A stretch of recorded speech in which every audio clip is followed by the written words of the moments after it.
പുതിയ KPCC നേതൃത്വം വന്നതിന് ശേഷം PV അൻവറിന്റെ കാര്യത്തിലും തീരുമാനമാവുകയാണ്. KPCC അധ്യക്ഷൻ സണ്ണി ജോസഫിന് ചില നിർബന്ധങ്ങളുണ്ട്. ഏതൊരു കാര്യത്തിലും അധികം താമസിയാതെ തന്നെ തീരുമാനങ്ങൾ കൈക്കൊള്ളണം എന്നുള്ളത്. അതുകൊണ്ട് UDF-നും കോൺഗ്രസിനും മുന്നിലുള്ള പ്രധാനപ്പെട്ട ഒരു പ്രശ്നമായ PV അൻവറിന്റെ പ്രശ്നത്തിനും തീരുമാനം വേണം. PV അൻവറിനെ UDF-ന് വളരെ ഇഷ്ടമാണ്, പക്ഷേ അകത്ത് കയറ്റാൻ കഴിയില്ല. KK രമ നിൽക്കുന്നത് പോലെ UDF-ന്റെ അസോസിയേറ്റ് അംഗമായി തൃണമൂൽ കോൺഗ്രസും PV അൻവറും അതോടെ മാറുകയാണ്. UDF-ന് ഒപ്പം തന്നെ മറ്റു ഘടകകക്ഷികളെ പോലെ തന്നെ നേരെ പറയുകയാണെങ്കിൽ ഒന്നുകൂടി ശക്തിയായി PV അൻവർ ഇനി ഒപ്പമുണ്ടാകും. അതായത് RMP UDF-മായി സഹകരിക്കുന്ന മാതൃകയിൽ PV അൻവറും UDF-നൊപ്പം സഹകരിക്കുകയാണിനി. ഔദ്യോഗിക പ്രഖ്യാപനം അടുത്തു തന്നെ ഉണ്ടാകും.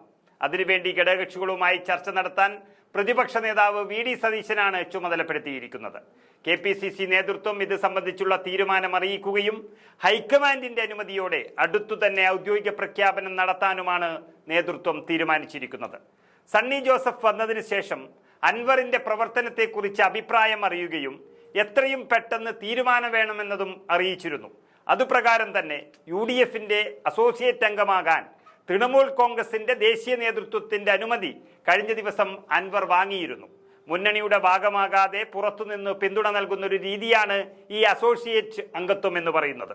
തെരഞ്ഞെടുപ്പിൽ സഹകരിക്കുകയും നിയമസഭയിൽ ഒരു ബ്ലോക്കായി തന്നെ ഇരിക്കുകയും ചെയ്യുമെങ്കിലും അസോസിയേറ്റ് അംഗത്തിന് മുന്നണി യോഗങ്ങളിൽ പങ്കെടുക്കാൻ ആകില്ല എന്നുള്ളതാണ് പ്രത്യേകത. PV അൻവർ ഉൾപ്പെട്ട തൃണമൂൽ കോൺഗ്രസിനെ മുന്നണിയുടെ ഭാഗമാക്കാനാവില്ല എന്ന് UDF മുൻപേ തന്നെ വ്യക്തമായി അറിയിച്ചതാണ്. തുടർന്ന് നടന്ന ചർച്ചകളിലാണ് അസോസിയേറ്റ് അംഗമെന്ന ആശയം ഉയർന്നു വന്നതും അത് ഇപ്പോൾ പ്രാബല്യത്തിലേക്ക് വരുന്നതും.